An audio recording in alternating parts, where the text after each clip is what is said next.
Greetings, I'm Herbert Erpaderp, and as the name of the video might suggest, we've recently completed a group build over on my Discord server. The topic was even bigger guns, which is pretty much what you probably think it is. The caliber of the gun, projectile, or whatever it is, had to be at least 100mm. It doesn't matter what it fires or how it does so. It's a bigger caliber than our previous Big Guns group build, hence the name Even Bigger Guns. A new group build will begin soon, but we'll talk about that later. Let's check out the completed entries. In no particular order, except alphabetical order, I suppose. A cool person with shades and ice cream submitted 3 entries, the first of which is this M1A2 Abrams, which I believe has a 120mm armament. This is a nicely done model, and I quite like the stowage. Stowage always makes things look more alive and interesting. Also, the display is cool. Up close you can tell that it's foam, but from a distance it certainly does look like a concrete block. This model is in 35th scale from Tamiya. Very nice. The second entry is the Bismarck. A cool person notes that taking photos of something this long is a B, and by B, I assume they mean a butt. It's also a pain to get the entire thing into a video frame too, which I guess is pretty much the same as a photo frame, really. What matters though, is that this model looks really good. A cool person says they don't make many ships, but they had fun doing so, and I would say that is the main point. The model is from Aoshima, or Aoshima? I have no idea how that's meant to be said, and the notes say that the scale is unknown. Ooh, mysterious. A cool person with shades and ice cream must have enjoyed doing that ship, because their third entry is another ship, the Scharnhorst, and this is a 700th scale kit from Tamiya. A cool person says they created a sense of the railings with bits of stretched sprue, and that they are a bit tall, but we live and learn. That is true. And they do create a sense of railings, or the railing supports or whatever you would call them, and from a distance, the brain just kind of autofills the horizontal bits. Tamiya filler was used for the material sealing the space between the guns and the turret. Very nicely done. Eru's entry is this King Tiger X, for Warlords Conflict 47. This tank looks like it's absolutely destroyed somebody's lawn. This is a 56th scale model from Warlord Games, which has been painted up rather nicely. The grassy mud here is a cool effect, and I quite like the tufts of grass on the front plate and mantlet. I choose to believe the crew has deliberately been growing that there, rather than having placed it there. Very nice work. Fuxus entered this really nice neat looking leopard. Fuxus says they experimented with some brightened versions of the base colour on different panels, like the sloped plates, engine deck and smaller details. It's pretty subtle, which I like. I don't know if it was the intention, but it looks like a fresh new tank, which is something you don't really see that often in armour modelling. Very cool. The model is in 35th scale from Tamiya. This first entry from Herchion is a twofer, 2 trebuchets. These count as big, well, not big guns, but they are definitely big weapons, launching projectiles between 400 and 550mm in size. They're depicted here during the siege of Minas Tirith. Herchion says that, paint aside, these models are at least old enough to vote, which gave me a sensible chuckle. There's a bunch of stuff here from various manufacturers, likely in 28mm scale. The taller trebuchet is a plastic kit from Zvezda, and the shorter one is from Games Workshop. I really like this. I think it's a lot of fun to include things that aren't necessarily guns in a Big Guns group build. Variety is the spice of life. Very nice work. Herchion's second entry is a couple of T-55 AMs. That's T-55 in the morning.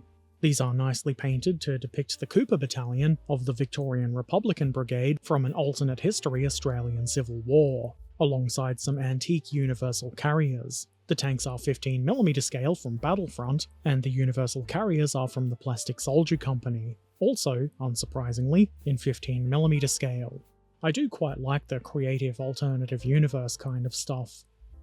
Musei's entry is from a non-alternative universe. That would be the universe. This is a neat little model of the CSS Baltic, which apparently started life as a tugboat. This ironclad was armed with 2 32-pounders, 165mm, 2 9-inches, 228mm, and her forward battery was a single 42-pounder, 178mm. Ironclads are weird and interesting looking things, and as usual, Muse has done a really nice job with it. This model is in 600th scale from East Coast Ironclads. Peterenko's entry is a T-72M1, which is cool. This one was actually 3D modelled by Peterenko themselves, which is even cooler. It's printed in resin at 72nd scale, and it's also, obviously, been painted rather well. I'm really impressed with the 3D modelling here. There's some obvious skill going on. This looks as good or maybe even better than something you'd build from a kit. There's also a little spinny video that you can probably already see that I don't need to mention because you can see it. This is awesome work. Rebel Zoal Gut class's entry is this Imperial Japanese Navy light cruiser Kumano, or Kamano? I'm once again not sure how to say a thing. Everybody is surprised. This is a 700 scale Tamiya kit. I don't know anything about Japanese ships or ships in general, but I think that exhaust stack design, merging two stacks into one, is quite interesting. It's also a well done model. The naval guy's entry is, believe it or not, a ship. This is the IJN Musashi. This ship is armed with 460mm guns, which are apparently the largest ever mounted on a ship. The model has been painted depicting Musashi's 1942 appearance, and I think it looks rather good. Very neat. This is a 700th scale kit from Tamiya. Trekan Belovich's first entry is this M51 Sherman, which carries a 105mm gun that looks almost comically too large for the tank. It's not though, it's perfectly fine. Trekan did some kit bashing to get this 15mm scale model.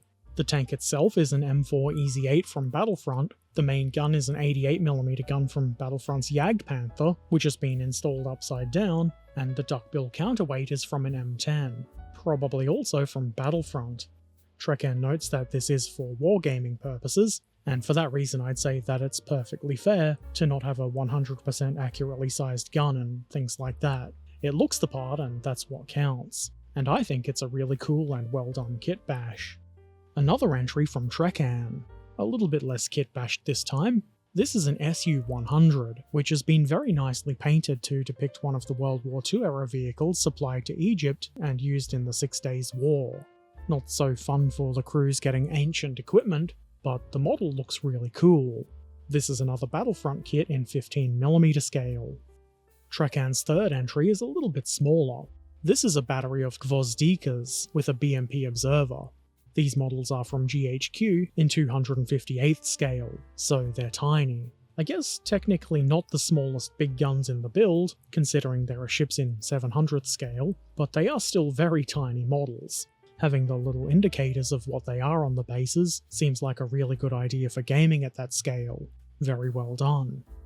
Warrior Me's entry is another 3D modelled and printed design, this time a fictional tank called the Anderson Armstrong 100-ton tank, Model 35 Vindicator. And look at that gun. That is a chonk. That's probably why it says Chonka Charlie on the turret. This is a really interesting design. With that little turret at the front, it looks like there's some inspiration taken from early British tanks. Once again, I'm in awe of the skill some of you guys have with 3D design. It's really fantastic to see. And that's it. There was quite a few entries in this group build, which is also fantastic to see. I hope everybody enjoyed their time working on their entries. I know I always enjoy seeing the progress on Discord, and of course the finished models. This group build did go on for a longer duration than the previous ones did, and I think people liked that. It seems to have worked well. I do believe the longer duration group builds is what we'll be doing going forward. And speaking of going forward, there will be a new group build starting in June. The topic for that group build has not as yet been decided, so if you are interested in group builds, and especially if you've got a cool idea for a topic, now is the time to get in and suggest it for voting. You do obviously have to be on Discord for that, and you can find a link below. You can also find the rules and all the other info there, and if you have a question, that would be the place to ask. So thanks to everybody who entered the group build. There's some real skill on display. And of course, an extra big thank you to Monol for all the work he puts into the group builds. I appreciate it a lot. Glory to you and your house. Okay, that's the end of the video. Take care of yourselves, be excellent to each other, and thanks for watching. Farewell.